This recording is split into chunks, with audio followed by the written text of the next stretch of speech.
Now, Peters continued in his work. John L. Peters, he wrote about Christian perfection in American Methodism, and he taught that Richard Watson had changed emphases within his writing to the point that he started to sound like, and he was the first Methodist theologian to really do this to a large extent, but merged the idea of the second work into the first work, so that you felt like the natural outflow of being regenerated was just to be sanctified. And instead of it being a second work of grace, a definite act of God's grace after you've been saved, clearly separated from when you were saved, instead he made it lose its significant character in that way.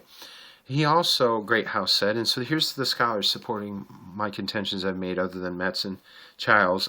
William Greathouse, General Superintendent Emeritus in the Church of Nazarene, he says, when we examine the 3 volumes of Watson's sermons as opposed to his theological institutes, where you'll see him teach correctly on entire sanctification, even though he doesn't teach correctly on original sin, he says, when we look at the 3 volumes of his sermons, though, we cannot but feel the weight of this criticism.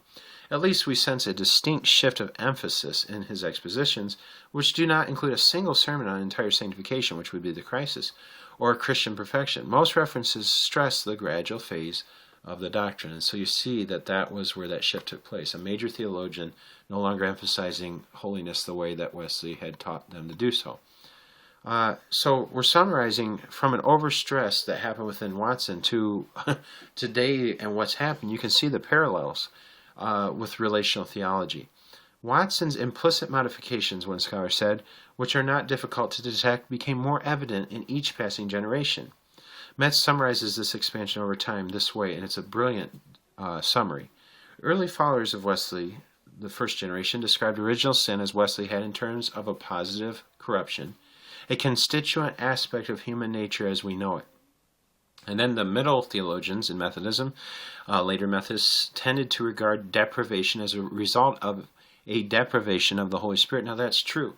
But see, I've seen Kenneth Collins, for example, a United Methodist theologian of today, who's in a great line with Wesley most of the time.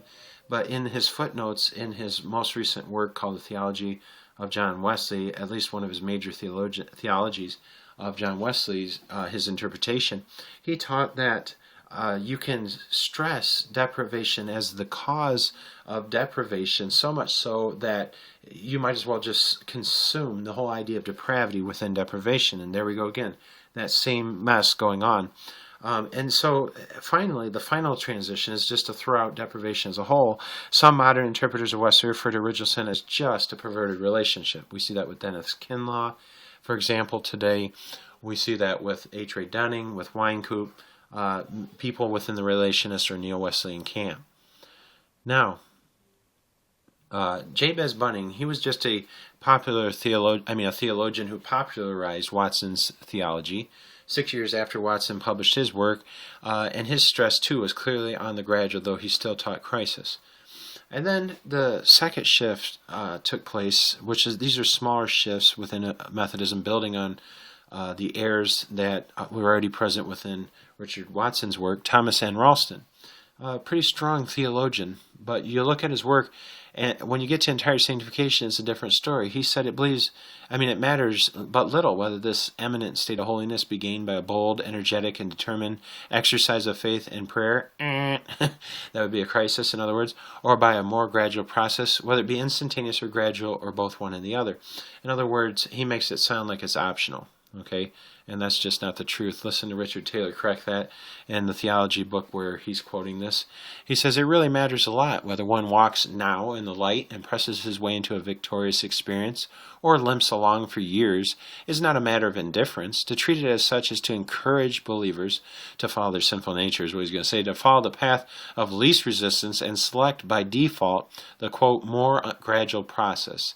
And what he means is to try to attain entire sanctification by process, which is something in our nature to try to go through unbelief and earn it, and that's not going to happen. And where are the witnesses to a clear experience of entire sanctification attained by the gradual process? It's never happened, it won't ever happen. And then we have Luther Lee, another smaller Methodist theologian, but continue to build on that sand that Richard Watson laid down. Luther Lee, in 1856, he started to make too much out of justification. Between 1870 and 1900, most of his authorities that he quotes come down so heavily on sanctification as a gradual unfolding of regeneration. So it's just like the flower blooming after, the flower has come up out of the dirt. It's just the natural unfolding of what's already there. That the net impression is the doctrine of holiness solely by growth.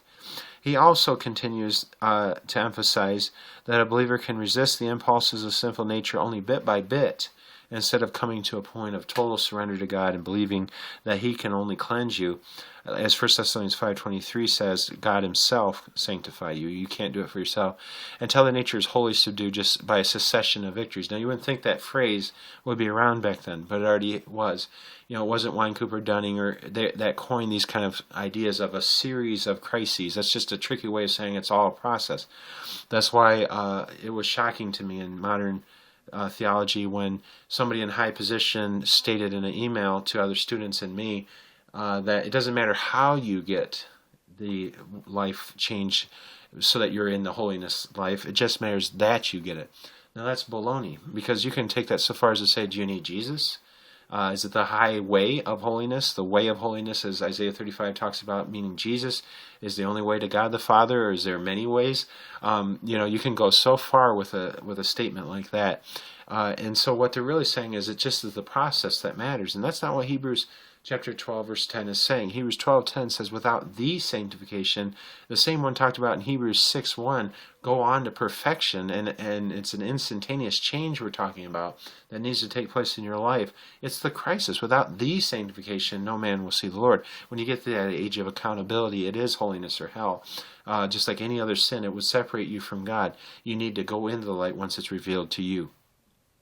Sanctification instantaneously by faith, he would teach, is only plan B and an alternative. He confuses many, quote, instantaneous advances with the need for one instantaneous transformation. That is to say either gradually or instantaneously. It reminds me of the creation debate where people say that God used instantaneous advances, but still it was a long evolutionary process. And I'm a 6-day creationist. You'll hear more about that throughout this presentation.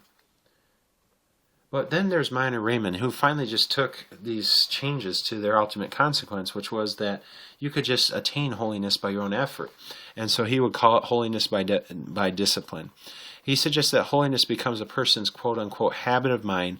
By disciplining their lives with holy thoughts, affections, and purposes, you can consecrate yourself and will harder and do all you want to try to cleanse your own heart. It will not happen, all right?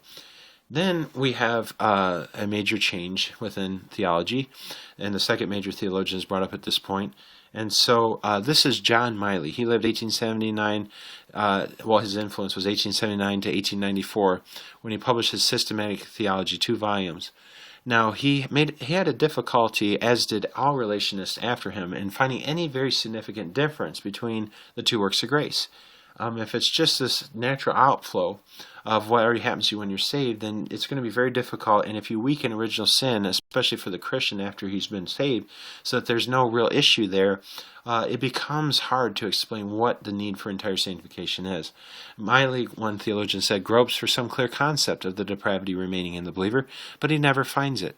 Miley believed in repression. When it came down to how the sinful nature is dealt with, he weakened how it was dealt with. Instead, from teaching the eradication teaching, which is Orthodox Wesleyanism, as we've seen, that a sanctified person could never, he thought that would suggest that a sanctified person could never sin rather than may not sin.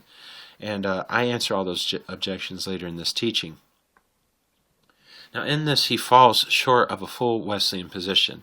This is a common charge, Richard Taylor said, of non-Wesleyans, but we hardly expect such misapprehension from a Wesleyan scholar. No reputable Wesleyan in the use of the term eradication has ever implied the elimination of one's capacity for sin in any form. This, from eradication to repression, is a radical shift, though apparently Miley is not aware of it. So this would be the major second shift, not only gradual and weakening original sin, but the second major shift to the doctrine of entire sanctification specifically would be the idea that it's only repressed instead of totally dealt with. Metz, Childs, and Taylor are in agreement about Miley's shift. There is for Miley no intrinsic sinfulness in the inherited corruption of nature. Thank you.